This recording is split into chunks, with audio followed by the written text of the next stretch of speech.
Hello, and welcome to the Cozy Curiosity channel. I'm so glad you're here tonight. As you settle in, let the weight of the day begin to lift.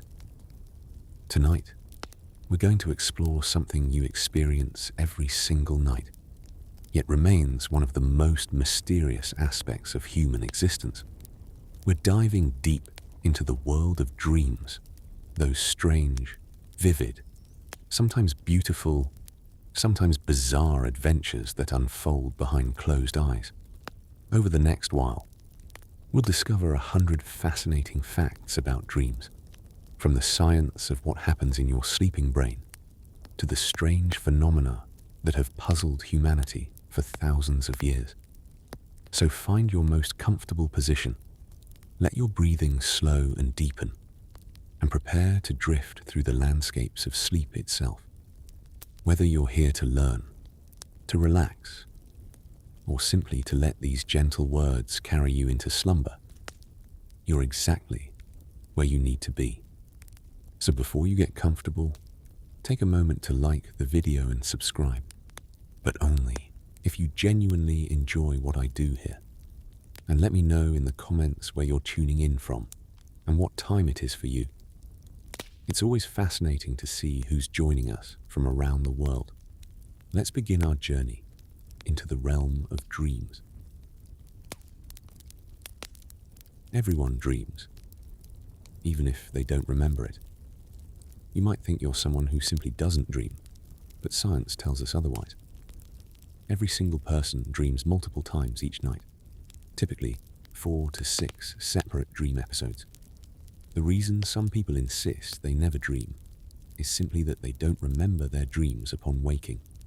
Dream recall varies enormously between individuals and can be influenced by dozens of factors, including how abruptly you wake, your stress levels, whether you wake during or just after REM sleep, and even your personality traits.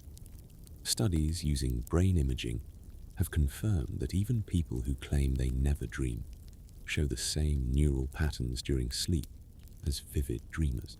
Their brains are producing dreams. The experiences are happening, but something about their memory systems isn't transferring those nocturnal adventures into waking consciousness. If you're someone who rarely remembers dreams, you're not missing out on dreaming itself. You're simply not retaining the memories of those nightly journeys through your own mind. You dream for about 2 hours every night. While it might feel like dreams last only seconds or stretch for hours, research shows that the average person spends roughly 2 hours dreaming each night. This dream time isn't continuous, but broken into several periods, with dreams becoming longer and more vivid as the night progresses. Your first dream of the night might last only a few minutes, while a dream in the early morning hours could extend for 30 minutes or more. Over a lifetime, this adds up to an astonishing amount of time spent in dream states. By the age of 75, you will have spent approximately 6 years of your life dreaming. That's 6 full years of experiencing alternate realities, impossible scenarios, emotional dramas, and surreal adventures, all generated entirely by your own mind. When you think of it that way, dreams aren't just a curious side effect of sleep, they're a significant portion of your lived experience. Most dreams are forgotten within minutes of waking. Have you ever woken from an incredibly vivid dream, fully intending to remember every detail, only to find that within minutes, the whole thing has evaporated like morning mist? This isn't a failure of your memory. It's actually how dream memories are designed to work. Research suggests that about 95% of dreams are forgotten shortly after waking. The neurotransmitter balance in your brain and during REM sleep, when most vivid dreams occur, is different from your waking state. Specifically, levels of norepinephrine, which is crucial for memory formation, are very low during REM sleep. This means that even though you're having rich, complex experiences, your brain isn't encoding them into long-term memory the way it would with waking experiences. The dreams that do stick with you are usually those from which you wake directly, or those with particularly strong emotional content that somehow overcomes the brain's natural dream amnesia. The fleeting nature of dreams has frustrated humanity for millennia. These nightly adventures that feel so real and important simply slip away like water through our fingers. You can't read text clearly in dreams. Next time you find yourself in a dream, try to read something, a book, a sign, a phone screen. You'll likely find that the text is blurry, constantly changing, nonsensical, or simply impossible to focus on.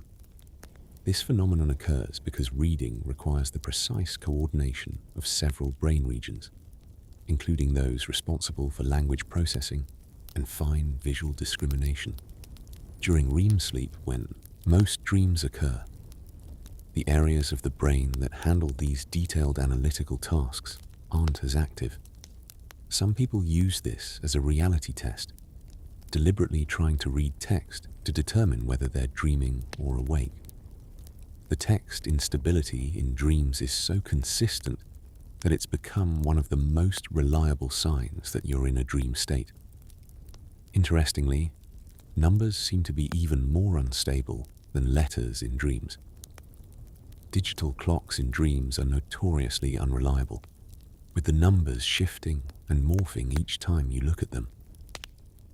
This tells us something profound about how our brain constructs the dream world.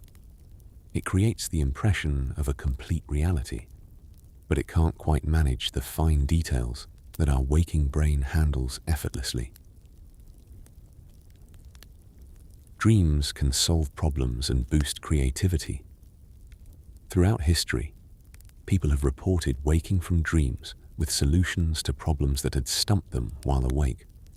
This isn't just coincidence or wishful thinking. Scientific research has confirmed that dreams really can enhance problem solving and creative thinking. During REM sleep, your brain forms new and unexpected connections between ideas, memories, and concepts that might never occur to your waking, more logical mind. The dreaming brain is freed from the constraints of linear thinking and realistic expectations, allowing it to explore wild combinations and novel approaches.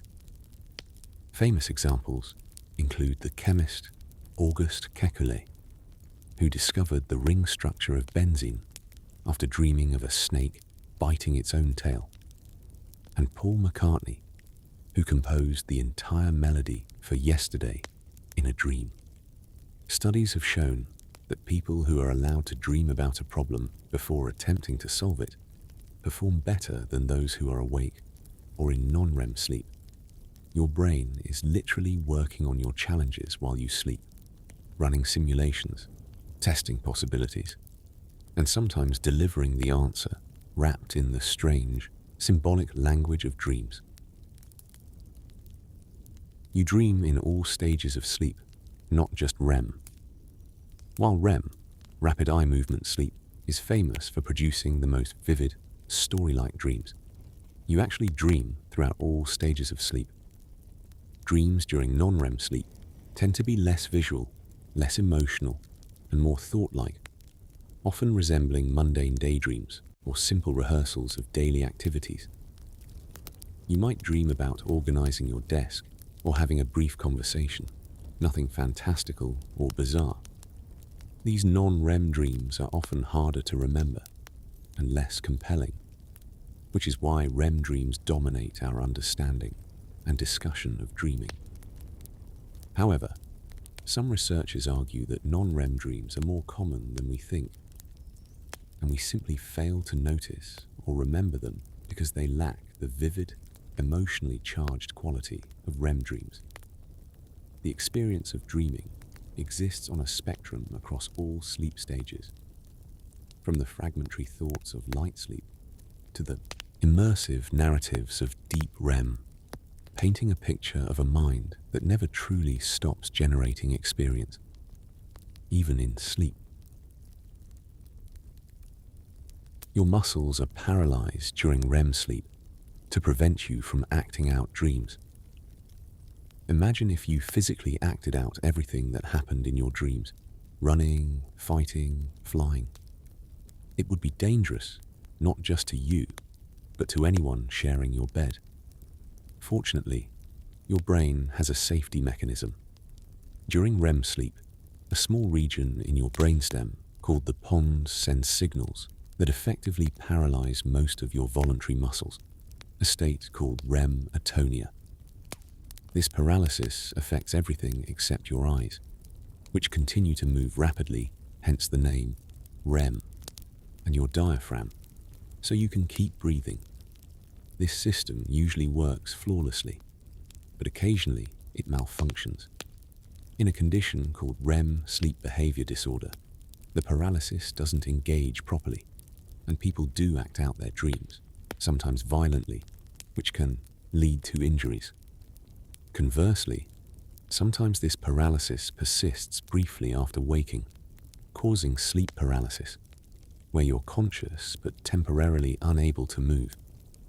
The fact that our brains evolved this paralysis mechanism suggests that the actions and movements we experience in dreams feel real enough to our motor systems that we would indeed try to perform them without this safeguard. External sounds and sensations can be incorporated into dreams. Your sleeping brain doesn't completely shut out the external world. Sounds, physical sensations, temperature changes, and other stimuli can filter through and become woven into the fabric of your dreams. Classic experiments have shown that spraying water on a dreamer's face might cause them to dream of rain or swimming, while a ringing alarm clock might be transformed into a telephone or doorbell within the dream narrative. This incorporation isn't random. Your brain tries to make sense of the external stimulus within the context of whatever dream story is already unfolding. The sleeping mind is remarkably creative at integrating real-world intrusions into the dream plot in ways that maintain the dream's internal logic. This is why sometimes a sound in the real world will wake you, but other times it simply becomes part of the dream, allowing you to keep sleeping. Your brain is constantly making a judgment call about whether the external stimulus is urgent enough to warrant waking, or whether it can be explained away and integrated into the dream world. This ability helps protect your sleep while still maintaining some awareness of your environment. Blind people dream differently, depending on when they lost their sight. The content of dreams reflects our waking experiences, and this is beautifully illustrated by how blind individuals dream. People who were born blind or lost their sight very early in life don't have visual imagery in their dreams.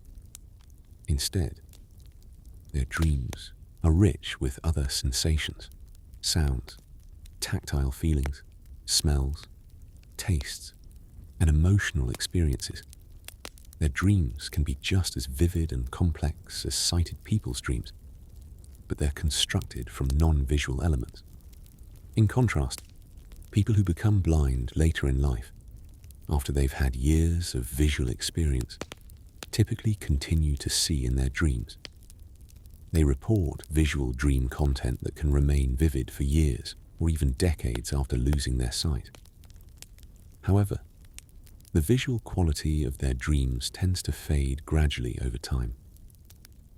This fascinating difference tells us that dreams draw on our stored experiences, and that the brain maintains the capacity to generate the types of sensory experiences it learned during waking life.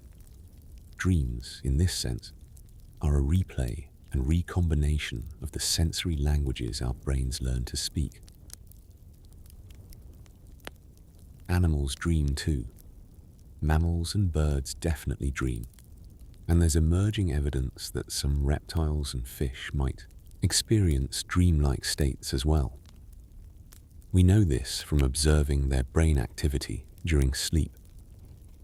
Rats, for example, show neural patterns during sleep that match the patterns produced when they're awake and navigating a maze, suggesting they're dreaming about their daytime activities. Dogs and cats often twitch, move their paws, and make sounds while sleeping, behaviors consistent with acting out dreams despite the muscle relaxation of REM sleep. Elephants, dolphins, and primates all show clear REM sleep. Studies of sleeping birds have revealed that they practice their songs while asleep, with the same neural firing patterns as when they're awake and singing. What animals actually experience subjectively during these dream states remains a mystery. We can't ask them, but the evidence strongly suggests that dreaming is not unique to humans, but rather an ancient feature of animal consciousness that arose long before our species existed. This raises profound questions about the nature and purpose of dreams. If so many species dream, it must serve some fundamental biological function. Some people can control their dreams, a phenomenon called lucid dreaming. Imagine realizing, while in the middle of a dream, that you're dreaming. This moment of awareness is called becoming lucid, and it opens up extraordinary possibilities. Lucid dreamers can exert varying degrees of control over their dreams, from simply observing with awareness that it's a dream to actively changing the dream content, flying at will, summoning people or places, or exploring the dream world with intention. Research shows that about 55% of people have experienced at least one lucid dream in their lifetime, and about 23% of people have lucid dreams once a month or more. Some individuals develop techniques to increase the frequency of lucid dreams, such as reality testing during the day, setting intentions before sleep, or using devices that detect REM sleep and provide gentle cues. Brain imaging studies have shown that during lucid dreams, parts of the prefrontal cortex, the brain's executive control center, become more active than in normal dreams, though not as active as in full wakefulness. Lucid dreaming represents a fascinating hybrid state of consciousness, where the immersive experience of dreaming coexists with the self-awareness and voluntary control typically associated only with being awake. Nightmares are more common in children, but serve an important developmental purpose. If you have children or can remember your own childhood, you know that nightmares are a regular part of growing up. Children experience nightmares more frequently than adults, with peak frequency occurring between ages 3 and 6. These frightening dreams often involve being chased, falling, monsters, or separation from parents. While nightmares can be distressing, many psychologists believe they serve valuable developmental functions. They may help children process fears and anxieties in a safe context, develop emotional regulation skills, and practice threat simulation. Dreams, including nightmares, might be the brain's way of running safety drills, preparing the child for potential dangers, even if those dangers are exaggerated or fantastical. As children develop better emotional regulation and cognitive skills for distinguishing reality from imagination, nightmare frequency typically decreases. However, adults still experience nightmares, especially during periods of stress, trauma, or significant life changes. Persistent nightmares in adults can be a symptom of anxiety disorders or PTSD and may benefit from treatment. Recurring dreams often reflect unresolved issues or persistent stress. Many people experience the same dream or dream theme repeatedly over months or even years. Common recurring dreams include being chased, falling, showing up unprepared for an exam, teeth falling out, or discovering new rooms in a familiar house. While the specific meaning of any dream is personal and depends on individual circumstances, recurring dreams generally signal that something in your waking life needs attention. They often emerge during periods of transition, unresolved conflict, or ongoing stress. The repetition is thought to be your brain's way of highlighting an issue that hasn't been adequately processed or resolved. Interestingly, recurring dreams often stop once the underlying issue is addressed. If someone changes jobs, ends a stressful relationship, or works through a persistent anxiety, a recurring dream that had plagued them for years might simply disappear. This provides compelling evidence that our dreams aren't random neural noise, but meaningful reflections of our psychological state, continually prompting us to pay attention to aspects of our lives that need resolution or healing. Dreams during pregnancy become more vivid and bizarre. Pregnant individuals frequently report that their dreams become extraordinarily vivid, emotional, and sometimes strange during pregnancy. Common themes include dreams about the baby, anxiety, dreams about labor and delivery, dreams where the baby is born fully grown or with unusual characteristics, and even dreams about forgetting or losing the baby. These dreams can be unsettling, but they're completely normal. Several factors contribute to these intensified dreams. Hormonal changes during pregnancy affect neurotransmitter systems involved in sleep and dreaming. Pregnancy-related physical discomfort often causes more frequent waking during the night, which increases the likelihood of remembering dreams. Additionally, the profound psychological transition of becoming a parent naturally generates anxiety, excitement, and processing that manifests in dreams. These dreams may serve a function in preparing emotionally for parenthood, working through fears, and integrating the massive identity shift that comes with bringing a new life into the world. Far from being meaningless or concerning, vivid pregnancy dreams are the mind's way of adjusting to one of life's most significant transformations. You forget faces in dreams within seconds, but emotions linger. Here's something curious about dream memory. The specific visual details, especially faces, fade almost immediately upon waking, but the emotions you felt in the dream can stay with you for hours or even the entire day. You might wake up unable to recall what happened in your dream or who was in it, but you're left with a distinct feeling of anxiety, joy, melancholy, or excitement that colors your morning.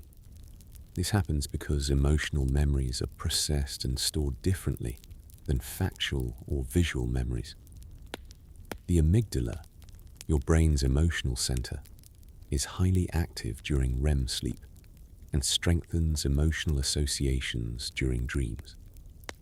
Meanwhile, the hippocampus, which is crucial for encoding factual and visual memories, is less engaged. So your brain essentially prioritizes remembering how the dream made you feel rather than what actually happened. This emotional residue from dreams can influence your mood and behavior throughout the following day, sometimes in ways you don't consciously recognize. You might feel uncharacteristically anxious or upbeat without understanding that a forgotten dream is pulling the strings behind the scenes.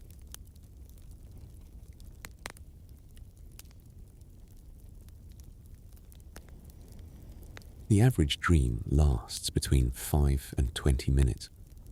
Although dreams can feel like they last for hours or even days, they typically unfold in real time, lasting anywhere from 5 to 20 minutes. The longest dreams occur during the final REM period of the night, just before you wake in the morning, and can extend for 30 to 45 minutes. Early in the night, dreams are shorter and less elaborate. The perception that dreams last longer than they do often comes from the density of experience packed into them. So much can happen in a dream: entire conversations, journeys across landscapes, complex scenarios, that our sense of elapsed time becomes distorted. Additionally, dreams don't follow the logical pacing of waking life. You can jump instantly from one location to another, skip over boring transitional moments, and experience time in a compressed or dilated way that your waking mind interprets as lasting longer than it did. This time distortion is one of the signature features of dream consciousness and contributes to the otherworldly quality that makes dreams feel so different from ordinary waking experience. Dreams can predict illness before symptoms appear. There are documented cases where people dreamed about health problems before any waking symptoms manifested, and subsequent medical exams confirm those problems. While this might sound mystical, there's actually a plausible explanation. Your body constantly sends signals to your brain about its internal state, and your brain processes enormous amounts of this information below conscious awareness. During sleep, when external stimuli are reduced, your brain may become more attuned to subtle internal signals, early warning signs of illness that your waking mind hasn't yet consciously registered. These signals might then be incorporated into dream content in symbolic or literal form, like dreaming of pain in a specific body area that later develops a diagnosed condition. While dreams aren't reliable diagnostic tools, and most dreams about illness don't predict actual disease, there's intriguing research suggesting that paying attention to persistent, unusual body-related dream content might sometimes offer early clues that warrant medical attention. Your dreaming mind has access to information about your body that hasn't yet crossed the threshold into conscious awareness. Men and women dream differently. Research has found consistent differences in dream content between men and women, though with considerable individual variation. Men's dreams tend to contain more physical aggression, unfamiliar characters, and outdoor settings. They also dream about other men twice as often as they dream about women. Women's dreams include more familiar faces, more emotional content, more conversation, and a roughly equal balance of male and female characters. Women also report more color in their dreams and more vivid dream recall overall.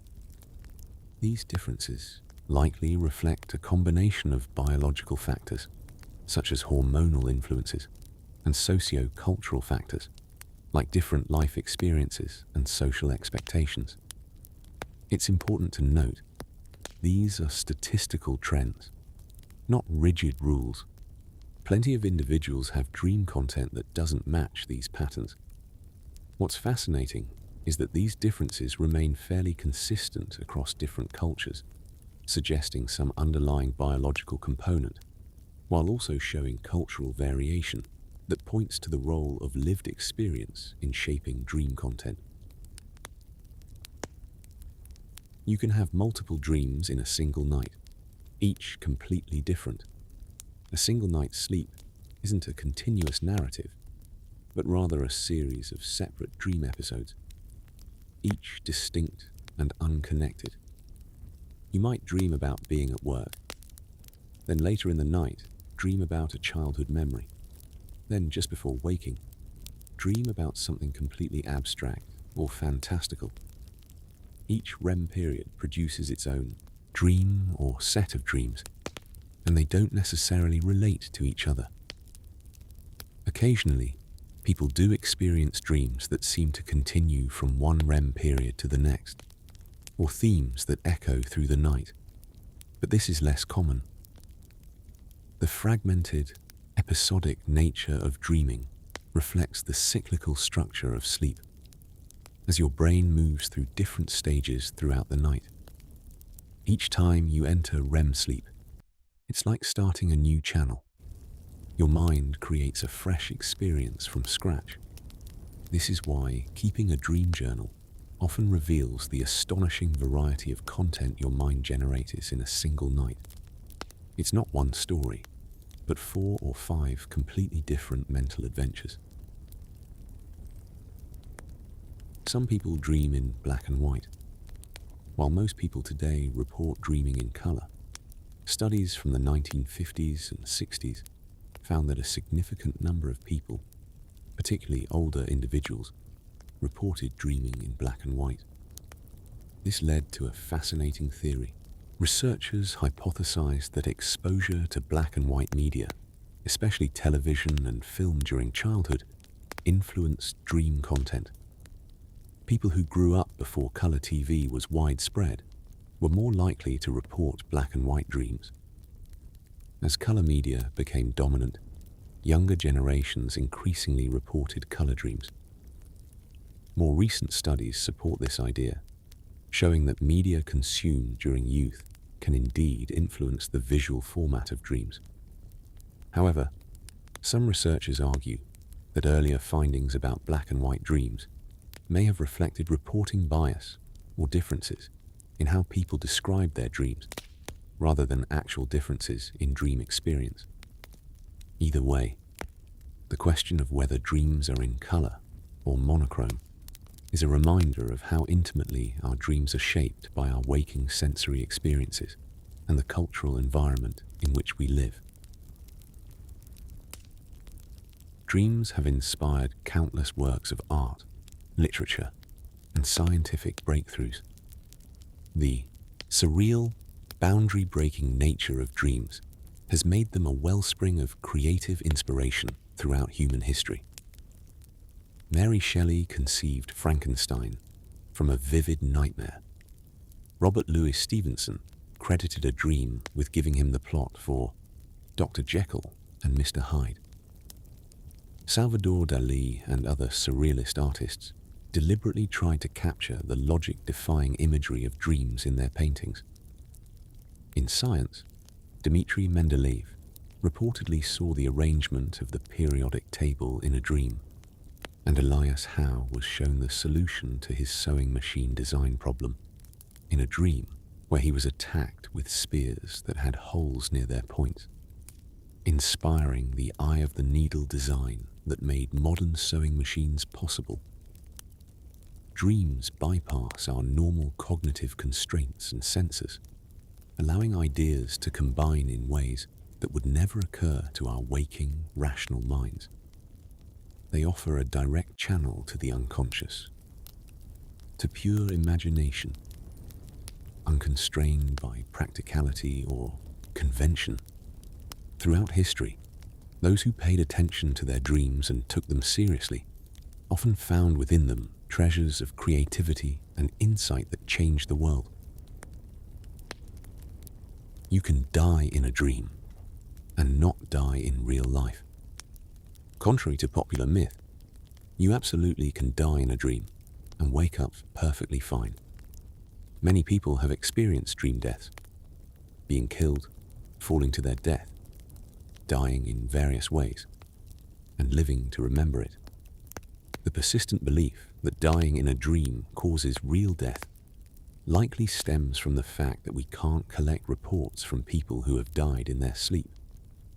But there's no physiological mechanism by which a dream experience, no matter how intense, could stop your heart or cause death.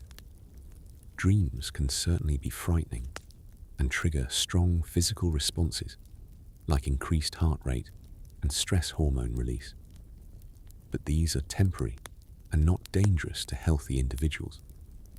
The myth may also persist because dreams involving death often wake us abruptly, so we rarely experience what happens after death in a dream. But those who do achieve lucidity or naturally continue dreaming past the death moment report fascinating experiences.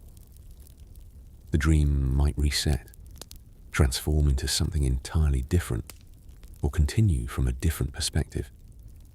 Death in dreams, like everything in dreams, is symbolic and psychological, not literal or dangerous. Sleep deprivation makes dreams more intense when you finally sleep. If you've ever been severely sleep deprived and then finally gotten a good night's rest, you may have noticed that your dreams were extraordinarily vivid, sometimes overwhelming or bizarre. This happens because of REM rebound. When you don't get enough sleep, you accumulate a REM sleep debt. Your brain needs REM sleep for important functions including memory consolidation and emotional processing. So when you're finally able to sleep, your brain prioritizes making up for lost REM time. Not only do you spend more total time in REM sleep than usual, but the REM periods are more intense, with greater brain activity and more vivid dreaming. This REM rebound can result in dreams that are more emotional, more fantastical, and more memorable than your typical dreams. The experience can feel almost hallucinatory in its intensity. This is one reason why maintaining consistent sleep schedules is important, not just for quantity of sleep, but for the quality and regulation of your dream experiences.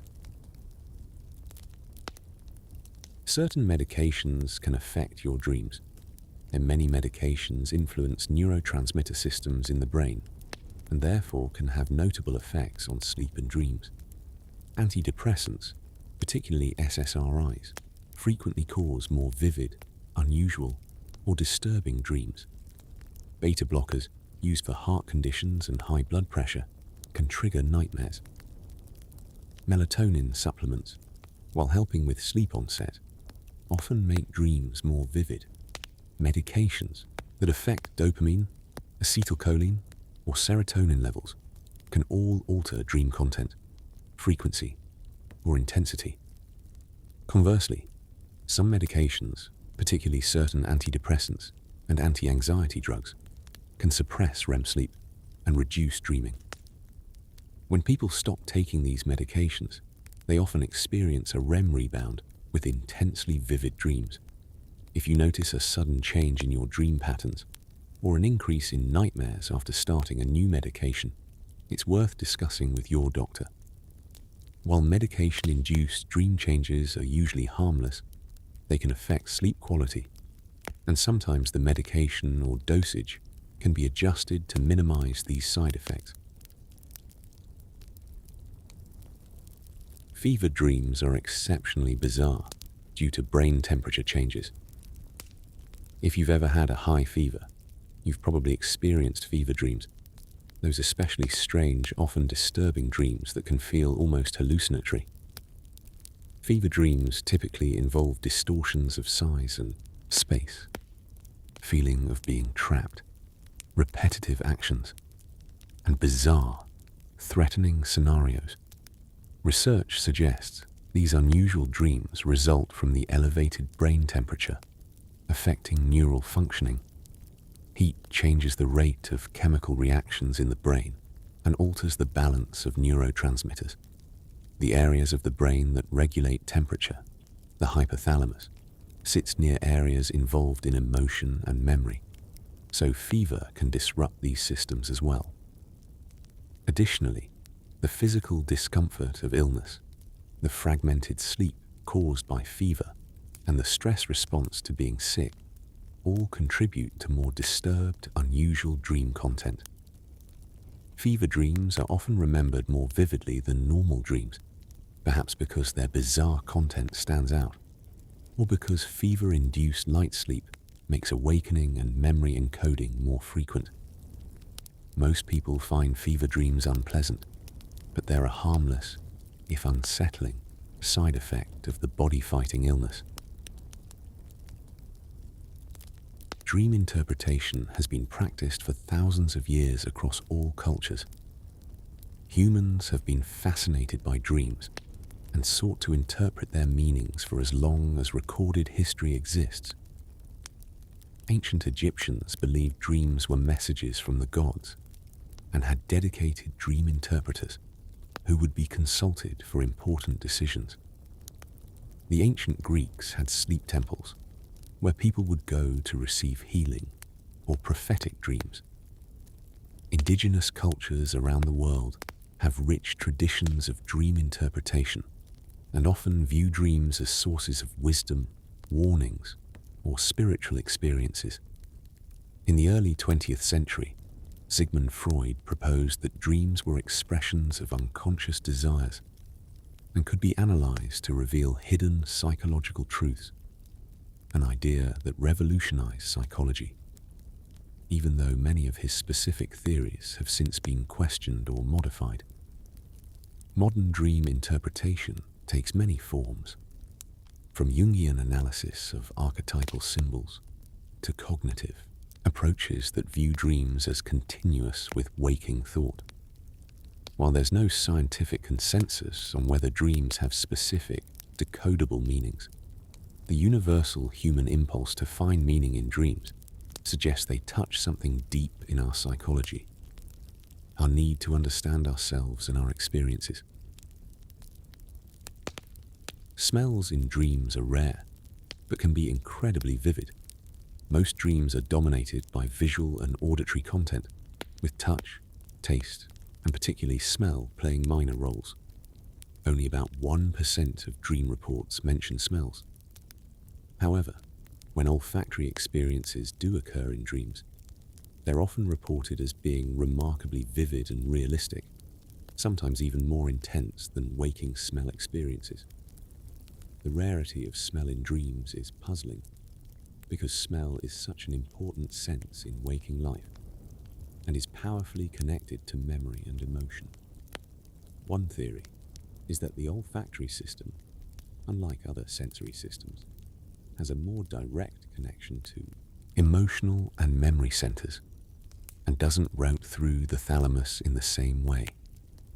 During sleep, the specific neural patterns that recreate smell sensations may be harder for the brain to generate than visual or auditory ones.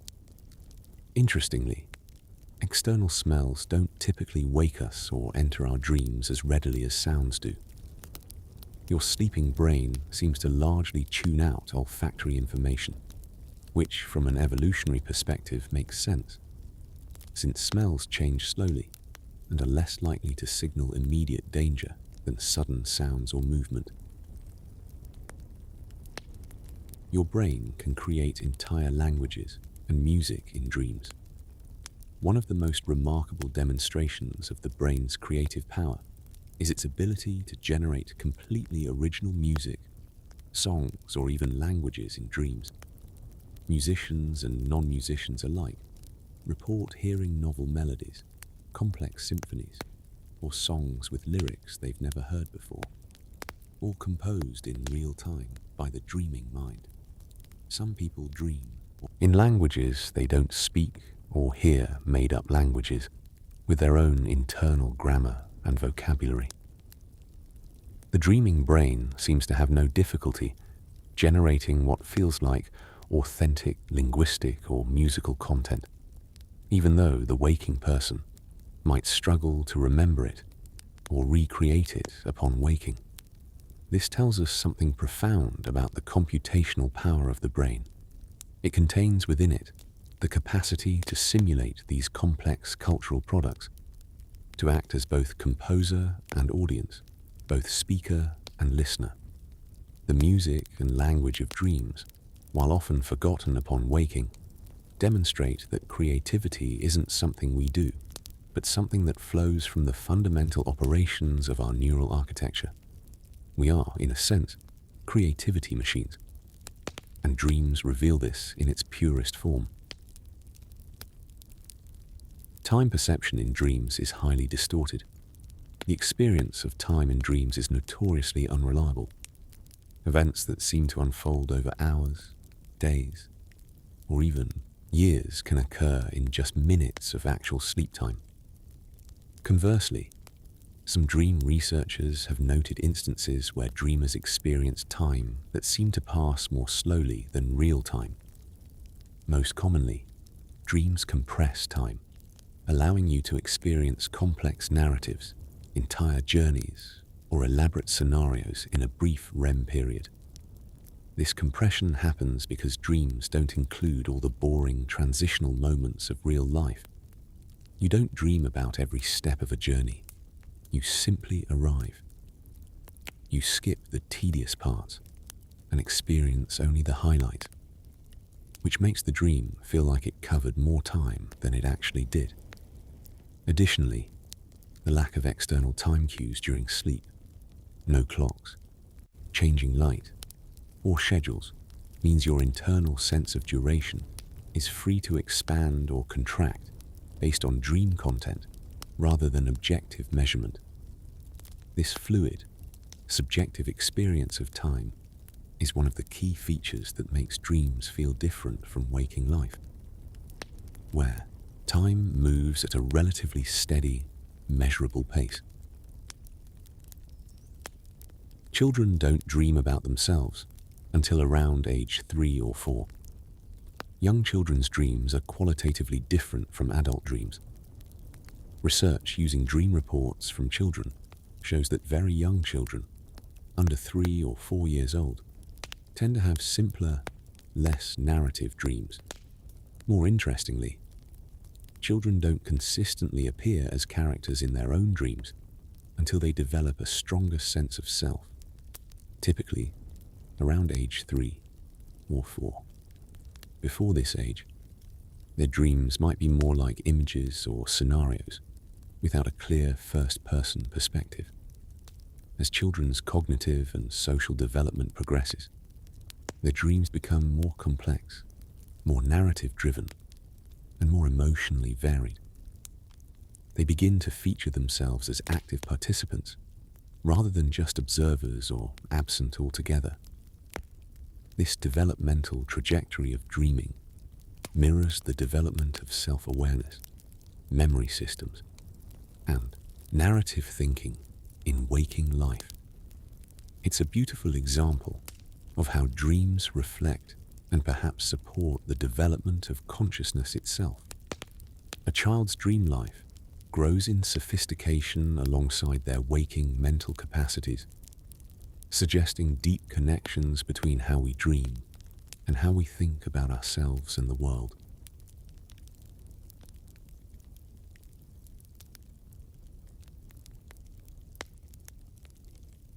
The content of dreams changes with age. Not only does dream development track with childhood maturation, but dreams continue to change throughout adult life and into old age.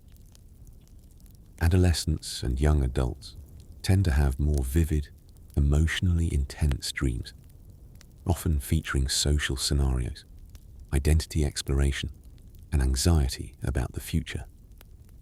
Middle-aged adults' dreams frequently incorporate work-related stress, family responsibilities, and more mundane daily concerns. Older adults' dreams tend to become less intense and less narrative-driven, with more static imagery, and often feature more characters from their past than present. Some research suggests that as we age, we dream less frequently about aggression and physical activities, and more about social interactions and familiar people. These changes likely reflect both the shifting concerns and priorities of different life stages, and possible neurological changes in how the aging brain generates and experiences dreams.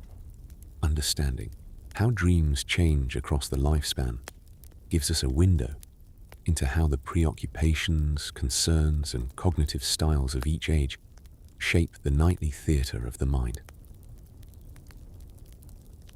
Dreams may help us process and regulate emotions. One of the leading theories about why we dream is that dreams serve a crucial role in emotional regulation. REM sleep, when most vivid dreaming occurs, is characterized by high activity in emotional brain centers like the amygdala, while stress-related neurochemicals like norepinephrine are notably reduced. This unique neurochemical state may allow the brain to process emotional experiences and memories in a safer, less reactive context. Essentially, dreams might be a form of overnight therapy, where you revisit emotional experiences in a way that helps you come to terms with them without the same level of physiological stress you'd experience when awake. Research supports this. Studies show that people deprived of REM sleep have more difficulty regulating emotions and show increased emotional reactivity. After experiencing trauma, nightmares often replay the event repeatedly, which, while disturbing, might actually be the brain's attempt to process and integrate the traumatic memory. When this process is disrupted, as in PTSD, the recurring nightmares persist. In healthy sleep, this emotional processing helps you wake up feeling more emotionally balanced, having literally slept on difficult experiences and emerged with a better perspective. Recurring nightmares can be treated with imagery rehearsal therapy. For people who suffer from chronic nightmares, whether due to trauma, stress, or other factors, there's an effective treatment called imagery rehearsal therapy. The technique is surprisingly simple. While awake, you identify a recurring nightmare, then consciously create a new, less frightening version of the dream with a different outcome. You write it down and mentally rehearse the new version regularly, particularly before sleep. Over time, this rehearsal can actually change the content of the dream when it occurs. The treatment works in about 70% of cases, significantly reducing nightmare frequency and intensity. This effectiveness demonstrates something remarkable about the relationship between our conscious, waking minds and our unconscious, dreaming minds. They're not entirely separate systems. With intention and practice, we can exert influence over content that feels completely automatic and beyond control. It also suggests that at least some dreams are flexible, shaped by expectations and mental rehearsal, rather than being completely determined by unconscious processes we can't access or modify. Sleep paralysis often includes vivid hallucinations. Sleep paralysis is the temporary inability to move or speak that sometimes occurs when falling asleep or waking up. It happens when consciousness returns before the REM sleep paralysis has fully released, leaving you awake but unable to move. The experience typically lasts a few seconds to a couple minutes, but can feel much longer and is often terrifying. What makes sleep paralysis particularly frightening is that it frequently comes with vivid hallucinations. People report sensing or seeing malevolent presences in the room, feeling pressure on their chest as if someone is sitting on them, hearing voices or footsteps, and sometimes experiencing a sensation of floating or leaving their body. These hallucinations occur because the REM-associated dreaming mind is still partly active, overlaying dream imagery onto waking perception. Nearly every culture has folklore about sleep paralysis, from the incubus and succubus demons of medieval Europe to the old hag of Newfoundland tradition. Understanding the physiological basis of sleep paralysis can help reduce the terror when it happens. It's not dangerous and will pass on its own, though the experience can leave you shaken. Some people learn to recognize when it's happening and can even find it interesting rather than frightening once they understand what's occurring. Dreams can continue, brief moments after waking. Have you ever woken up but felt like you were still partly in your dream, with fragments of dream imagery still flickering at the edges of your vision, or dream thoughts still running through your mind? This strange liminal state occurs because waking isn't an instant flip from one state to another, but a gradual transition.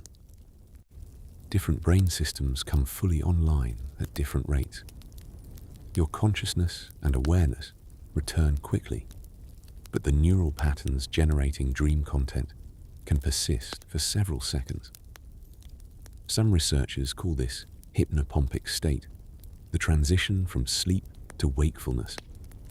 And it's the mirror of the hypnagogic state when falling asleep. In both states, you can experience dreamlike imagery, thoughts, or sensations while being partially awake. Some people find these in-between states unsettling, while others find them fascinating opportunities to observe the boundary between sleeping and waking consciousness. There are also moments when you have the best chance of remembering your dreams, because you're catching them before they evaporate, holding on to them as they fade like morning mist, trying to keep those strange, vivid experiences in memory before they dissolve completely. Dream content can be influenced by what you experience before bed. The phenomenon of dream incorporation shows that experiences, thoughts, and stimuli from the hours before sleep can show up in your dreams, though usually in transformed or fragmented ways, rather than direct replays. If you spend your evening watching an action movie, solving a puzzle, or having an emotional conversation, elements from those activities may surface in your dreams, though possibly in disguised or symbolic forms. This is sometimes called the day residue effect. Interestingly, there's a delay effect in dream incorporation. Experiences from the day immediately before sleep sometimes show up in dreams, but experiences from 5 to 7 days earlier are actually more likely to appear in dreams than experiences from 2 to 4 days ago. This suggests that memories need a certain amount of time for consolidation before they're drawn on for dream construction. The dreaming brain doesn't necessarily take the most recent material, but rather samples from different temporal windows of memory, weaving together recent impressions with older, more consolidated memories, creating the strange temporal collages that characterize our dreams. Understanding this can help you influence your dreams by deliberately choosing what you expose yourself to before sleep, planting seeds that may bloom into specific dream content. Nightmares peak during periods of stress and anxiety. If you find yourself having more nightmares during exam periods, job, transitions, relationship difficulties, or other stressful times, you're experiencing a well-documented pattern. Stress and anxiety are among the strongest predictors of nightmare frequency. When your waking life is filled with unresolved tensions, worries, and threats, real or perceived, your dreaming mind reflects this with more negative, threatening dream content. Nightmares might be the brain's way of continuing to process these threats during sleep, essentially running simulations of danger and difficulty. While this can feel exhausting, waking from frightening dreams during an already stressful time, it may actually serve an adaptive function. By repeatedly confronting threatening scenarios in the safe space of dreams, you might be building emotional resilience and developing coping strategies, even if you're not consciously aware of this process. When the stressful period resolves, nightmare frequency typically returns to baseline. If nightmares persist long after stress has subsided, or if they're severely disrupting sleep, it may be worth consulting with a sleep specialist or mental health professional. Dreams help consolidate memories, especially procedural learning. One of the most well-established functions of dreaming, particularly REM dreaming, is its role in memory consolidation. When you learn a new skill, like playing an instrument, riding a bike, or mastering a video game, sleep, and particularly REM sleep, significantly improves your performance the next day. Studies have shown that people who are allowed to sleep on dream after learning a task show better retention and skill improvement than those who are kept awake or awakened before REM periods. The dreaming brain appears to replay neural patterns associated with the learned task, strengthening the connections and integrating the new skill into existing knowledge networks. You might even dream about the task itself, though usually in transformed ways. Someone learning to play Tetris reported dreaming of falling blocks. Musicians learning new pieces sometimes dream about practicing, though the dream practice might occur in strange settings or with unusual instruments. This rehearsal during dreams essentially gives you extra practice time without physical effort, your brain working on improvement while your body rests. Sleep really does make perfect, or at least sleep makes learning stick and skills sharpen through the mysterious work of dreams. False awakenings can create layers of nested dreams.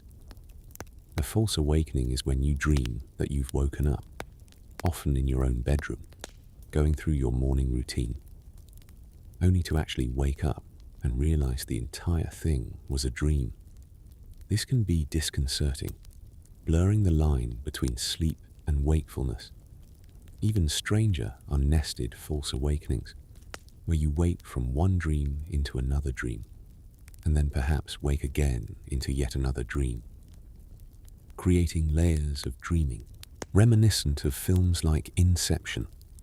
Some people have reported experiencing multiple false awakenings in sequence, waking up several times within dreams before finally achieving true wakefulness, each time convinced they were truly awake. These experiences raise fascinating questions about how we know we're awake at any given moment. What is it that finally confirms you're truly awake and not experiencing yet another dream layer? For most people, true waking has a distinctive quality, a clarity, consistency, and stability that dreams, even dreams about waking, don't quite achieve. But the existence of false awakenings reminds us that the subjective feeling of being awake isn't always a reliable guide to our actual state of consciousness. The transition to sleep includes vivid, hypnagogic hallucinations. As you drift from wakefulness into sleep, you pass through a fascinating transitional state called the hypnagogic state. During these minutes, as consciousness gradually relaxes its grip, many people experience vivid sensory phenomena, flashes of light, geometric patterns, faces appearing and morphing, snippets of conversation, or strange bodily sensations like floating or falling. These aren't quite dreams yet, but they're not waking experiences either. They're a unique category of consciousness, a threshold state between two worlds. One common hypnagogic experience is the sensation of falling, suddenly followed by a jerk, called a hypnic jerk or sleep start. Another is hearing someone call your name. These phenomena occur because different brain systems shut down at different rates. Sensory processing and reality monitoring ease off before consciousness fully dissipates, creating a window where internally generated imagery and sensations can bubble up without the usual filters that keep them in check during full wakefulness. Artists, writers, and inventors have sometimes deliberately cultivated hypnagogic states, believing them to be especially conducive to creativity and insight, a doorway to the unconscious mind before the door fully closes into sleep. Your dreams reflect your culture and personal experiences. While some dream researchers believe certain dream symbols or themes are universal, reflecting shared human experiences and evolutionary heritage, there's no question that dreams are also profoundly shaped by culture and individual experience. People from different cultures dream about different things. Someone living in a modern city dreams about cars, phones, and urban landscapes. Someone from a traditional society might dream about elements specific to their environment and way of life. Your personal history, your relationships, your traumas and triumphs, your daily concerns all provide the raw material from which your dreams are constructed. This means that while we might find some commonalities in dreams across humanity, such as dreams of being chased or falling, the specific content and context vary enormously from person to person and culture to culture. Your dreams are as unique as your fingerprint, a nightly autobiography written in symbols and narratives that only you can fully interpret, because only you have lived the life that gives those symbols their particular meaning and emotional weight. Dreams are where the universal and the personal meet and blend. Dreams can help with creative problem solving through distant associations. The loose, associative thinking that characterizes dreams can lead to insights and creative solutions that evade the more focused, logical thinking of the waking mind. When you're awake, your thoughts tend to follow conventional paths, moving from A to B to C in predictable ways constrained by logic and learned patterns. But during REM sleep, the dreaming brain forms more distant associations, connecting ideas that wouldn't normally link together. This can lead to novel combinations and unexpected insights. Studies have shown that people awakened from REM sleep perform better on tasks requiring creative association and novel thinking than people awakened from non-REM sleep, or who don't sleep at all. The dreaming brain is essentially running a more exploratory search algorithm, casting a wider net, making wilder guesses, and sometimes stumbling upon combinations that turn out to be brilliant. This is why sleeping on a problem is genuinely good advice. Your conscious mind might be stuck in a rut, approaching the challenge the same way repeatedly, but your dreaming mind isn't constrained by those habits. It can wander into strange territory and sometimes find the treasure you were looking for in the last place you'd think to look. Anxiety dreams often involve social embarrassment or failure, while nightmares typically involve clear threats like being chased, attacked, or harmed. Anxiety dreams are a related but distinct category, involving scenarios that produce anxiety, embarrassment, or stress rather than outright terror. Common anxiety dream themes include showing up to work or school naked or inappropriately dressed, discovering you have an exam you didn't prepare for, being unable to find a bathroom when you desperately need one, your teeth crumbling and falling out, or being late for something important but unable to make your body move quickly. These dreams tap into common social anxieties and fears of failure, exposure, or loss of control. They tend to increase during periods of stress, transition, or when you're dealing with situations in waking life that make you feel unprepared or vulnerable. Interestingly, even people who are long out of school continue to have examination anxiety dreams throughout their lives, suggesting these dreams serve as a kind of default template for processing feelings of being tested or evaluated in any context. They're your brain's way of working through the stress of performance, judgment, and the fear of not measuring up to expectations, whether your own or others. The sleeping brain can learn and form new memories. Although sleep is often thought of as a time when new learning doesn't occur, research has shown that the sleeping brain can actually acquire certain types of new information. People have been taught to associate sounds with smells during sleep and retain those associations when awake. Sleeping subjects can learn to respond to tones by moving their fingers, a form of simple conditioning that persists after waking.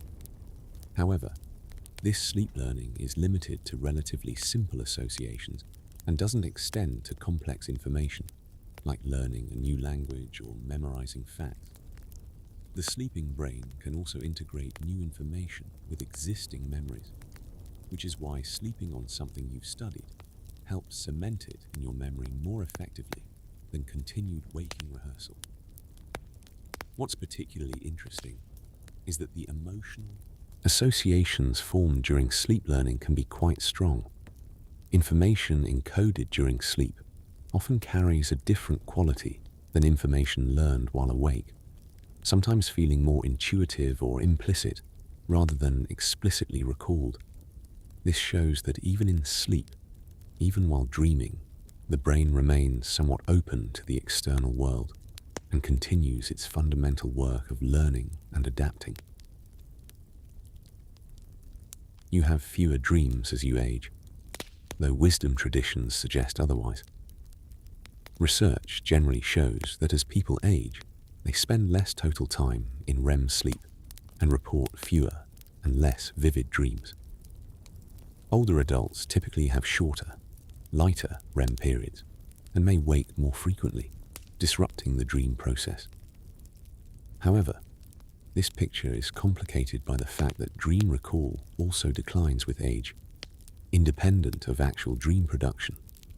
So we can't be entirely certain whether older people are truly dreaming less or simply remembering fewer dreams. Interestingly, this scientific finding contrasts with many wisdom traditions and cultural beliefs that suggest elders have more significant or prophetic dreams. Perhaps the dreams that do occur in later life carry more weight or meaning, even if they're less frequent. Or perhaps the difference in perspective reflects different definitions of what counts as a significant dream. Some older adults do report that while their dreams are less frequent, they're more contemplative, more focused on memories and relationships, and feel more meaningful than the chaotic, action-packed dreams of youth. Quality versus quantity. Perhaps the dreaming mind becomes more selective with age.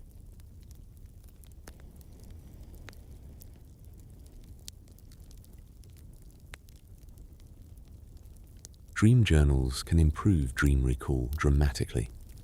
If you're interested in remembering more of your dreams, keeping a dream journal is the single most effective technique. The simple act of writing down your dreams immediately upon waking significantly improves your ability to remember dreams over time. There are several reasons why this works. First, it trains your brain to prioritize dream memories, signaling that these experiences are important and worth retaining. Second, the act of recalling and writing creates additional memory traces, strengthening the fragile dream memories. Third, keeping a journal makes you more aware of your dreams as a category of experience, which increases your likelihood of noticing and remembering them. Most dream journaling practitioners find that within a few weeks of consistent practice, they go from remembering perhaps one dream a week to remembering multiple dreams per night. The journal itself becomes a fascinating document, revealing patterns in your dream content, recurring themes, and how your dreams reflect and process your waking life. Reading back through old dream entries can feel like discovering a secret history, a record of nightly adventures you'd completely forgotten, another life you lived parallel to your waking existence. Dreams can provide warnings about your psychological state. While dreams aren't magical prophecies, they can serve as early warning systems for psychological distress. Changes in dream patterns, increasing nightmares, violent dream content, or dreams of being trapped or helpless can sometimes precede or coincide with the development of depression, anxiety disorders, or other mental health issues. Some therapists use dream content as a clinical tool, asking clients about their dreams to gain insights into unconscious emotional processes, unresolved conflicts, or emerging psychological concerns. A person might not consciously recognize they're becoming depressed, but their dreams might shift noticeably, becoming darker, more helpless, or more preoccupied with themes of loss and failure. Similarly, unprocessed trauma often intrudes into dreams before the person has consciously identified the experience as traumatic. In this way, dreams can be thought of as your psychological early warning system, internal emotional weather reports, that, if paid attention to, can alert you to attend to your mental health before problems become severe. Of course, not every disturbing dream signals a psychological issue, but persistent patterns of distressing dreams are worth noting and potentially discussing with a mental health professional, especially if accompanied by changes in waking mood or functioning. Dream content can be surprisingly mundane and realistic. While we tend to remember and talk about the bizarre, fantastical dreams, research on typical dream content reveals that many dreams are actually quite ordinary. A significant proportion of dreams involve everyday activities, having conversations, being at work or school, going about routine tasks. These mundane dreams might not be memorable, precisely because they lack the novelty and strangeness that makes bizarre dreams stand out. In fact, studies that wake people systematically from REM sleep to collect dream reports find that boring, realistic dreams are far more common than popular culture would suggest. This makes sense when you consider that dreams may be part of how the brain processes and consolidates regular daily experiences. You don't need to transform every experience into a wild fantasy for it to be processed and integrated into memory. Sometimes a dream about organizing your desk is just your brain working through that organizational task, reinforcing those neural patterns. The mundane dreams, though less interesting to recall and share, may be doing just as much important cognitive work as the dramatic ones, perhaps more. They're the unsung majority of your dream life, overshadowed by their more flamboyant siblings. The theory of dreaming as threat simulation for evolutionary advantage. One evolutionary psychology theory proposes that dreams, particularly anxiety, dreams and nightmares, evolved as a threat simulation system. According to this theory, by repeatedly simulating threatening situations while you're safely asleep, your brain essentially practices responses to danger, preparing you to handle threats more effectively in waking life. This would have been particularly valuable in our evolutionary past, when threats from predators, hostile humans, and environmental dangers were constant.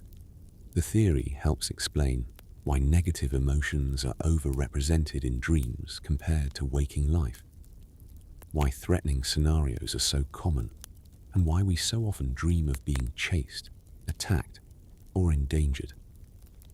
By practicing escape responses, fighting back, or navigating dangerous situations in dreams, even though you're paralyzed and safe in your bed, your brain may be running important safety drills. The vividness and emotional intensity of threatening dreams would serve to make these simulations more effective training scenarios. While this theory remains debated, and not all dream content fits neatly into threat simulation, it offers a compelling evolutionary rationale for why we spend so much of our dreaming life dealing with challenges, conflicts, and dangers, even when our actual waking lives may be quite safe. Social media and screen time before bed can influence dream content. As screens have become ubiquitous in our lives, researchers have begun investigating how they affect our dreams. Studies suggest that extensive screen time, particularly on social media, can influence dream content in multiple ways.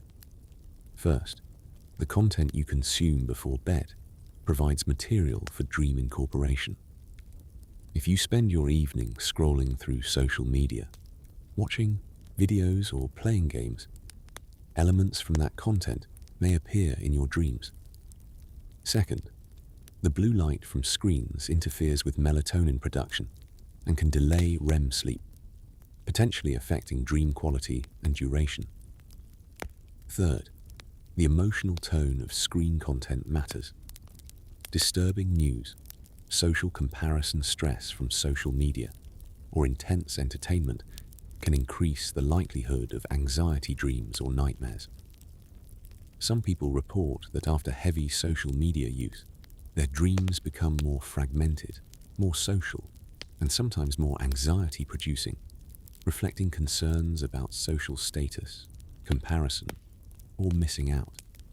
There's also emerging research on how video game playing affects dreams, with gamers sometimes reporting dreams that incorporate game elements, mechanics, or even the first-person perspective common in games. As our waking lives become increasingly mediated by screens, our dream lives reflect this, for better or worse. Some people almost never have nightmares, while others have them frequently. Just as dream recall varies widely between individuals, so does nightmare frequency. While most people experience occasional nightmares, some people have them rarely or almost never, while others, about 5% of the adult population, suffer from chronic nightmares, defined as nightmares occurring at least once per week. This variance appears to be linked to both genetic factors and psychological traits. People with certain personality characteristics, such as thin boundaries, meaning a more fluid distinction between self and other, imagination and reality, or those with higher levels of emotional sensitivity and creativity, tend to have more nightmares. Trauma history, anxiety disorders, depression, and stress all increase nightmare frequency. But even accounting for these factors, there's significant individual variation, suggesting some people's brains are simply more prone to generating frightening dream content. Interestingly, chronic nightmare sufferers often show different REM sleep patterns, with more variable heart rate and blood pressure during REM, suggesting a different physiological experience of the dreaming state itself. For those plagued by frequent nightmares, understanding that this is a treatable condition, not a character flaw or permanent affliction, can be the first step toward finding relief through therapy techniques like imagery rehearsal or addressing underlying anxiety and trauma. Dreams can feel more emotionally intense than waking life. Many people report that emotions in dreams feel stronger, more pure, and more intense than the same emotions experienced while awake. Joy in dreams can feel ecstatic. Fear can be overwhelming, and grief can be devastatingly profound. This emotional intensification occurs because during REM sleep, the emotional centers of your brain, particularly the amygdala and anterior cingulate cortex, are highly active, sometimes even more active than when you're awake. Meanwhile, the prefrontal cortex, which normally moderates and regulates emotion, is less active. This combination creates a situation where emotions are generated strongly, but not dampened by executive control, resulting in feelings that can be almost overwhelming in their purity and intensity. You feel the emotion directly, without the usual cognitive buffers that contain and modulate feeling in waking life. This is one reason why dreams can be so impactful, why you can wake from a dream still flooded with the emotion it contained, and why emotional dreams are often the ones we remember most vividly. The emotional intensity of dreams is also why they can be therapeutic, allowing you to fully experience and process feelings in a context where they won't have real-world consequences. A safe emotional laboratory where you can feel everything without having to act on it. Dream sharing is a bonding ritual across cultures.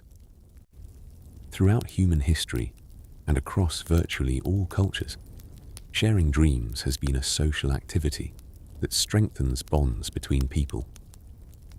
Friends share dreams over morning coffee.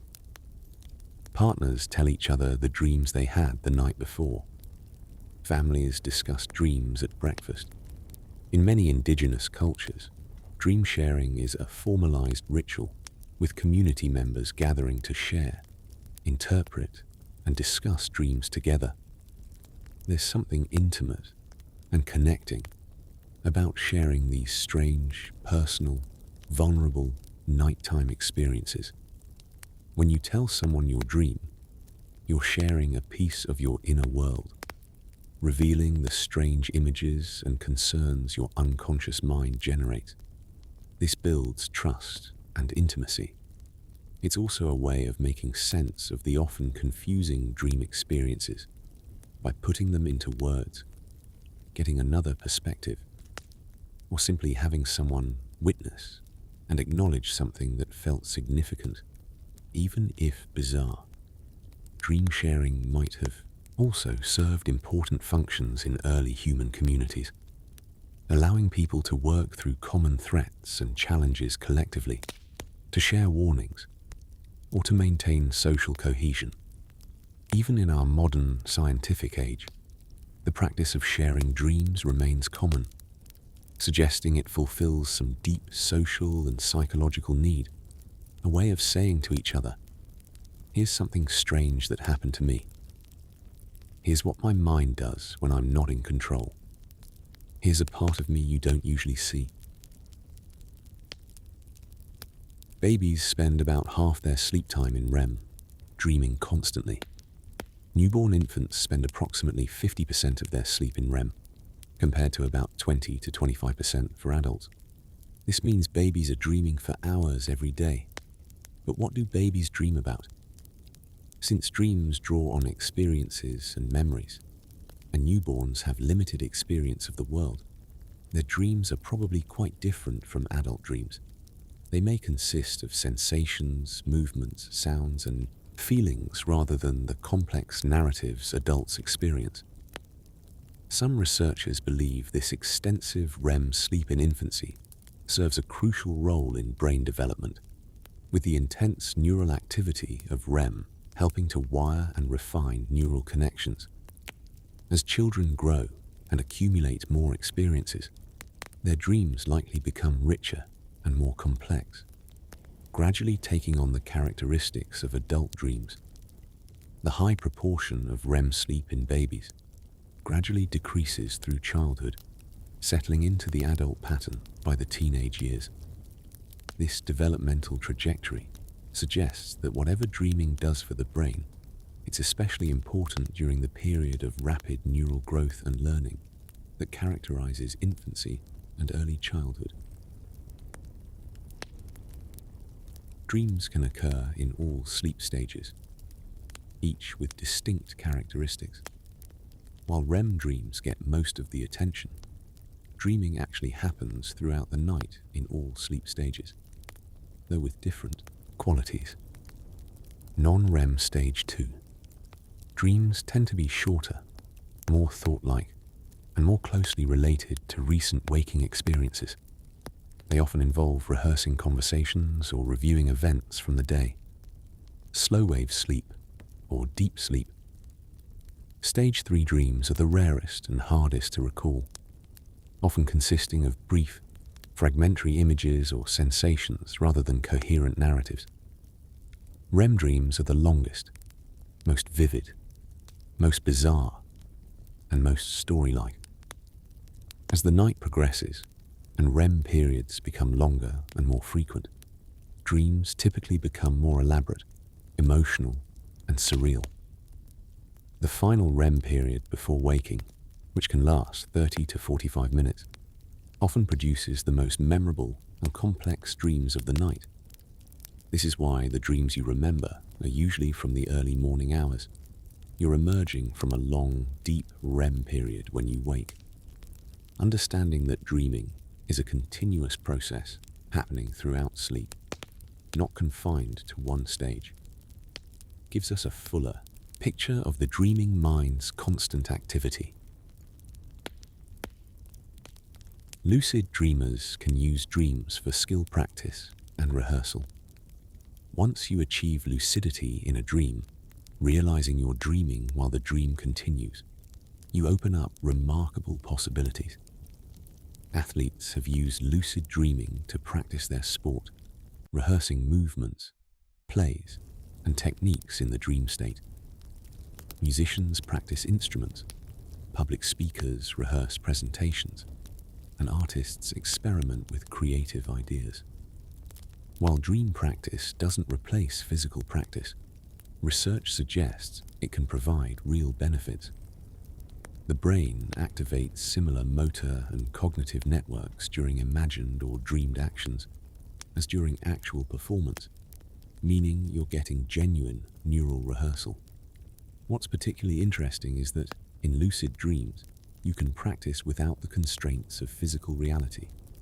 A skateboarder can attempt impossibly dangerous tricks without risk of injury. A musician can play a piano with perfect acoustics. The ability to control the dream environment makes it an ideal training ground for certain types of learning. Some lucid dreamers report using their dreams as a laboratory for personal growth, practicing difficult conversations, facing fears in safe contexts, or experimenting with different approaches to life challenges. The dream becomes not just something that happens to you, but a tool you can deliberately use for development and exploration.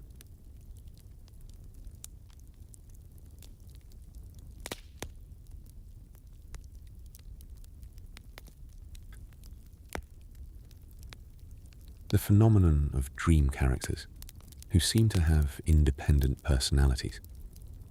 In many dreams, the people you encounter seem to have their own thoughts, motivations, and personalities distinct from your own. They can surprise you, argue with you, tell you things you didn't know you knew, and behave in ways you don't consciously direct. This raises a fascinating question. If the dream is entirely generated by your mind, who are these dream characters? The answer is that they're all aspects of your own mind, products of your brain's ability to simulate other minds. Your brain contains models of how other people think, feel, and behave. Models you use constantly when awake to predict others' actions and navigate social situations. In dreams, these models become animated as seemingly independent characters. What makes them feel autonomous is that the part of your mind generating their behavior isn't the same as the part experiencing the dream as you. Your conscious awareness observes and interacts with these characters, unaware that another part of your own brain is scripting their responses. When a dream character says something surprising or insightful, it's really one part of your mind communicating with another part. Knowledge or perspectives you possess, but weren't consciously accessing. Dreams reveal that your mind is not a unified whole, but a collection of processes that can simulate dialogue and interaction with apparent independence. Colorblind individuals often see full color in their dreams. Here's a striking example of how dreams aren't simply replays of waking perception. Some people with color blindness report seeing colors in their dreams that they cannot see while awake. This phenomenon isn't universal among colorblind individuals, but it's been documented repeatedly. The explanation likely lies in how the brain generates color perception. Color vision deficiency usually results from problems in the eye's color detecting cells, not in the brain's color processing systems. During dreams, the brain generates imagery without relying on input from the eyes, so it may be able to produce color experiences that the dreaming individual's defective color vision prevents them from having while awake. It's as if the dream bypasses the broken hardware and accesses the functioning software directly. For these dreamers, the experience can be profound and emotional, offering them a glimpse of perceptual experiences denied to them in waking life. This also tells us something deep about the nature of dreams and perception. What we see in dreams isn't mediated by our sensory organs, but constructed directly by the brain itself, which means dream experience can transcend the limitations of our physical senses. Dreams sometimes solve mathematical and logical problems. While dreams are often associated with emotion and symbolism rather than logic, there are documented cases of people solving mathematical or logical problems in dreams. The mathematician Srinivasa Ramanujan attributed many of his mathematical insights to dreams where the Hindu goddess Namagiri would present him with formulas. Other scientists and mathematicians have reported similar experiences. How can the seemingly illogical dreaming mind solve logical problems? One explanation is that mathematical and logical thinking, despite their reputation as purely rational activities, also involve intuition, pattern recognition, and the ability to see connections between seemingly unrelated concepts, all things the associative, unconstrained thinking of dreams excels at. In a dream, free from the self-doubt and conscious effort that can sometimes hinder problem solving, your mind might stumble upon a solution by approaching the problem from an unusual angle, or by recognizing a pattern your waking mind missed. The key seems to be that the problem needs to be well established in your mind through waking work. Dreams don't conjure solutions from nothing, but they can provide the final leap of insight after your conscious mind has done the heavy lifting. The strange logic of dreams follows its own consistent rules. While dreams often violate waking logic, impossible things happen. Locations shift instantly. People transform. They do seem to follow their own internal logic. Within a dream, bizarre events often feel perfectly natural and reasonable. You accept that you're flying, that you're simultaneously in your childhood home and your current workplace, or that someone is both your friend and a stranger. This acceptance happens because the brain systems that normally evaluate reality and maintain logical consistency are less active during REM sleep. But it's not complete chaos. Dreams follow narrative structures. Cause and effect relationships exist within the dream, and the dream usually maintains some internal coherence, however strange it might seem from the outside. Researchers have found that dreams have their own grammar, their own way of representing ideas and relationships. Understanding this dream logic can help with dream interpretation and lucid dreaming. When you become lucid, for example, you often have to work within the dream's logic rather than imposing waking logic on it. The dream might allow you to fly, but not to make objects appear from nothing. Learning the rules of dream logic is like learning a new language, one spoken by your unconscious mind each night. Pregnancy can trigger more dreams about babies, even before knowing you're pregnant. Many people who have been pregnant report an increase in baby-related dreams early in pregnancy, sometimes even before they consciously knew they were pregnant. These dreams might feature caring for infants, giving birth, or anxiety about pregnancy. How could someone dream about being pregnant before knowing they are? The answer likely involves subtle bodily changes that the conscious mind hasn't registered, but that the sleeping brain picks up on. Hormonal shifts begin immediately after conception and could influence brain chemistry in ways that affect dream content. Additionally, even if pregnancy hasn't been consciously detected, a person trying to conceive might have pregnancy on their mind unconsciously, seeding related dreams. There's also the possibility of coincidence and confirmation bias. Pregnancy dreams are common enough that some people will happen to have them around the time they conceive. Regardless of the mechanism, these early pregnancy dreams highlight how attuned the dreaming mind can be to subtle changes in the body. and how it weaves these changes into narrative form before consciousness catches on. The brain's energy consumption barely changes between waking and REM sleep.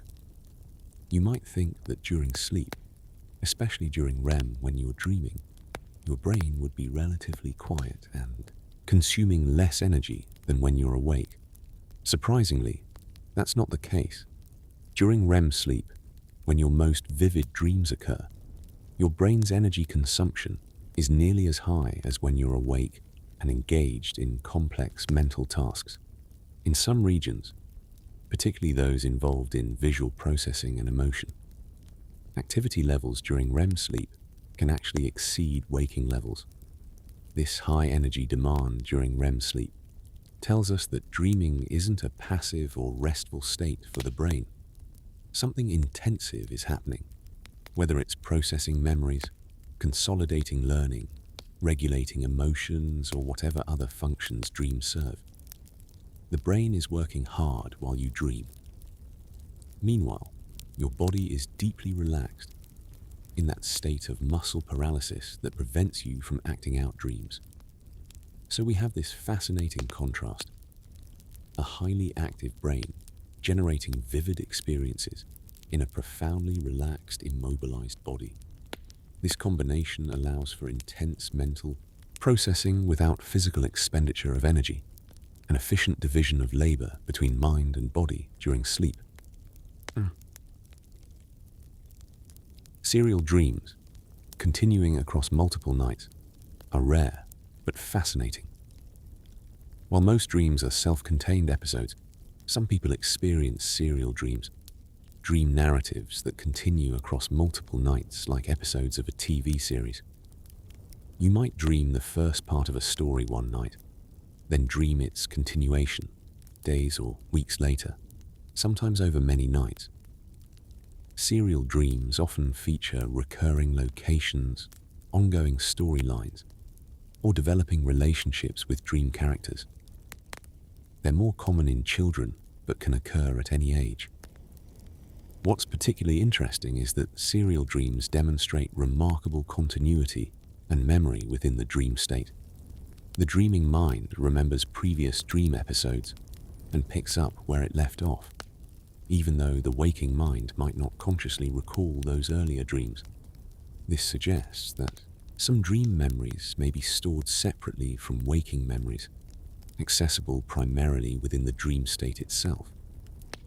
For people who experience serial dreams, especially long-running ones, there's sometimes a sense of having a whole alternate life that unfolds night by night, a secondary existence that exists only in dreams, but that feels consistent, continuous, and real in its own right.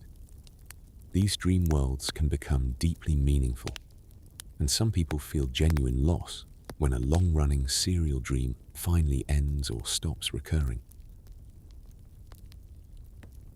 The theory that dreams are the brain's screensaver or random noise. Not all theories about dreaming assign dreams deep meaning or important functions. The activation synthesis theory, proposed by psychiatrists Alan Hobson and Robert McCarley, suggests that dreams are essentially the brain's attempt to make sense of random neural firing during REM sleep.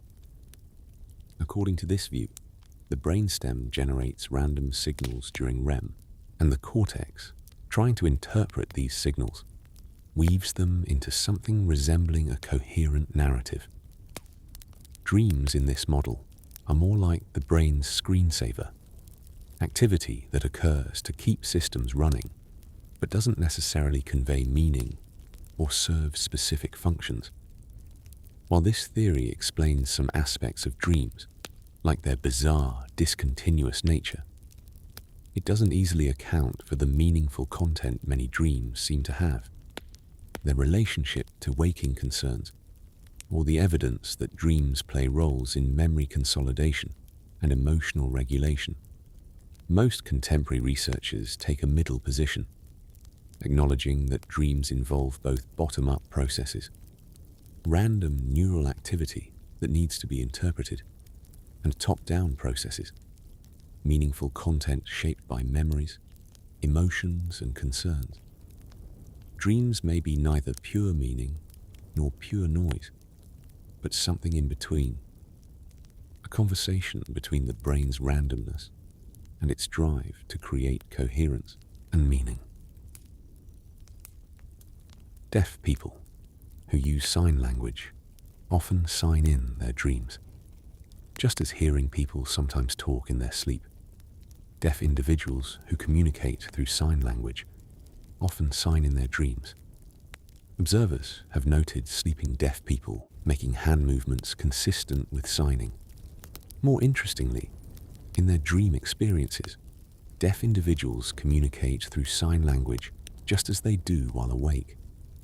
If they've been deaf from birth, their dreams may contain no auditory elements at all, instead being rich with visual information, tactile sensations, and signed communication. People who become deaf after learning spoken language often continue to hear in their dreams for years afterward, gradually transitioning to more visual dreams over time. This parallels the pattern seen with blindness, where dreams continue to draw on whatever sensory modalities were experienced during waking life. For deaf individuals who know both spoken and sign languages, dreams might include both forms of communication. These differences in dream communication remind us that dreams are built from the materials of our waking experience, reflecting not some universal dream language, but the specific sensory and communicative world each individual inhabits. The ancient practice of dream incubation for guidance and healing. For thousands of years, cultures around the world have practiced dream incubation, the deliberate act of seeking specific dreams for guidance, healing, or prophecy. In ancient Greece, people would sleep in special temples dedicated to the healing god Asclepius, performing rituals and prayers designed to induce dreams that would reveal cures for their ailments or answers to important questions. Similar practices existed in ancient Egypt, throughout indigenous American cultures, in Tibetan Buddhism, and many other traditions. The process typically involved ritual preparation, focused intention before sleep, and then interpretation of the resulting dreams. Interestingly, modern research suggests dream incubation can actually work to some degree. If you focus strongly on a question or problem before sleep, especially if you visualize desired dream content, or repeat affirmations about what you want to dream, you can influence your dreams more often than chance would predict. This isn't mystical, but rather reflects how pre-sleep thoughts and concerns naturally incorporate into dream content.